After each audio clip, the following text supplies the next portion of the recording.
Buttigieg, who allowed airlines to essentially screw over travelers during the holiday season, has now claimed that he was actually maybe too aggressive in how he handled the situation.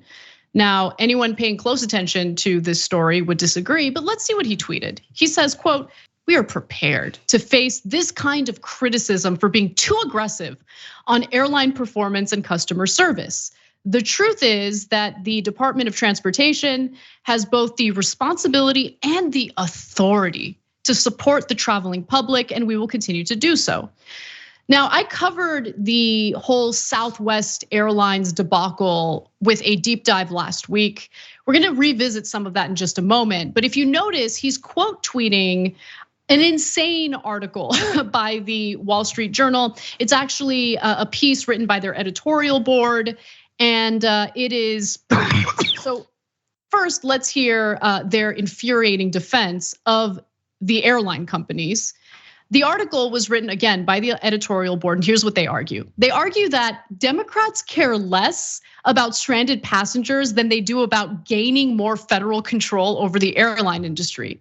Which, if that were true, certainly the second part, I'm in favor of it. Because what we're dealing with right now with these airline companies and how they are calculating like pain and discomfort and how far they can go before we shell out more cash, that tells you all you need to know about their for-profit model that in a lot of cases, you don't even get what you pay for. They'll overbook flights on purpose.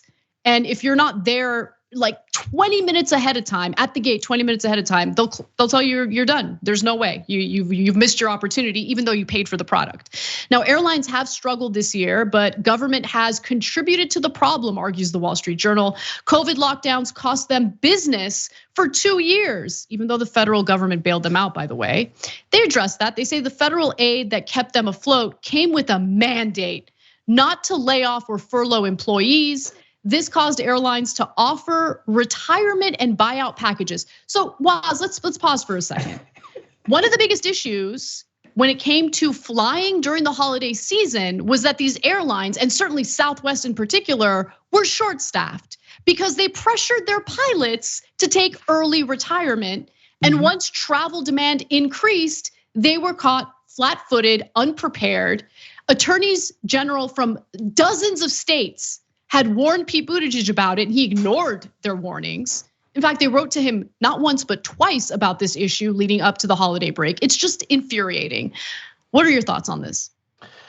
Well, we gotta consider the source, right? And Wall Street Journal is the paper of the freaking shareholder class. Like we know who they're speaking directly to and for.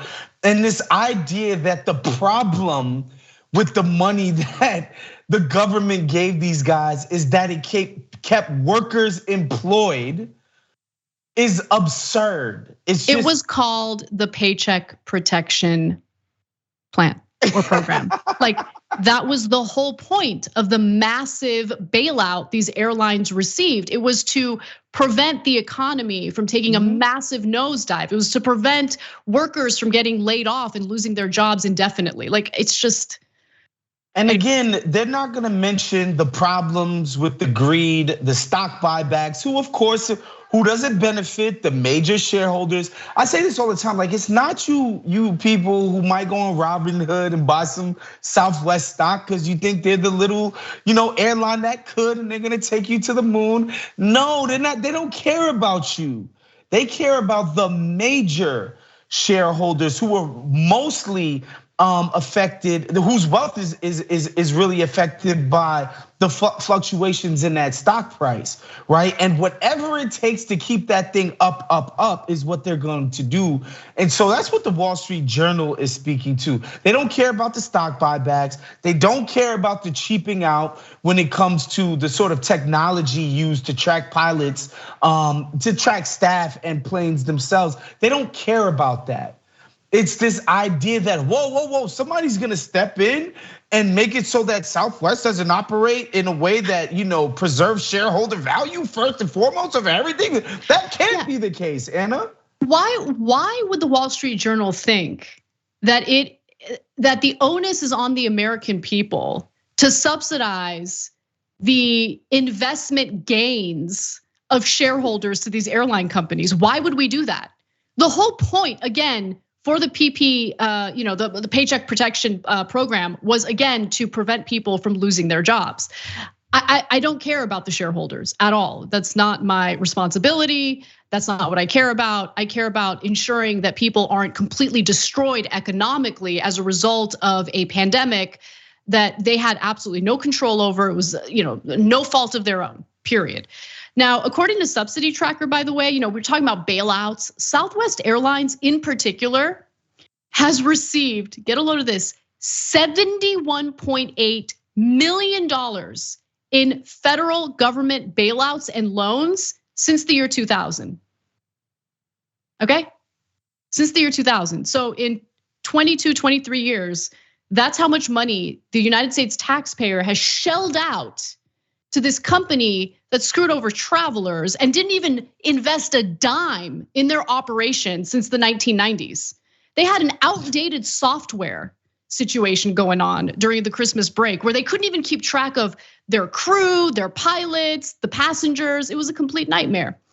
Now we go back to Pete Buttigieg, okay? Because he quote tweeted that and he thinks we're stupid.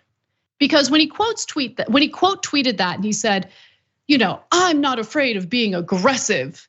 Number one, he was not aggressive with the airlines. Number two, he wants to give the appearance. He wants to engage in this theater that makes it appear that he's, the buck stops here. I'm a tough guy and I really know how to rein in this corporate greed. Except that's not the case, okay? I'm gonna skip ahead right now. Let's go to graphic 3 here. Buttigieg's former consulting firm, McKinsey, has published reports suggesting ways for airlines to extract more fees from consumers. In recent months, Southwest has been lobbying Buttigieg's department, so his former employer has been lobbying him on airline customer service and consumer protection issues and fare fees, according to federal disclosures.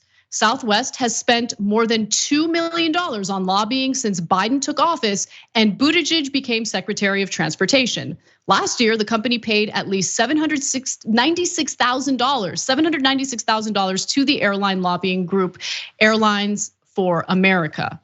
So he's got ties to McKinsey. He's got loyalties to McKinsey.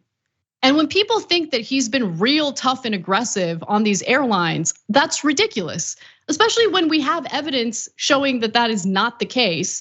On August 31st of last year, a bipartisan group of 38 attorney generals wrote a letter to congressional leaders that urged them to take action on airline regulation. They stated that they had received thousands of complaints from their state residents about poor airline service. According to the letter, they already tried to contact the Department of Transportation about the issues, but received no response. And just before the airline meltdown last holiday season, 34 attorney generals released another letter to the Department of Transportation, once again urging them to crack down on the airlines, and obviously that never happened. So listen, I know Buttigieg is a little younger and he thinks he's cute with his little troll farms on Twitter. I know they're bots. You don't really have any fans, okay? So tell your staff to cool it.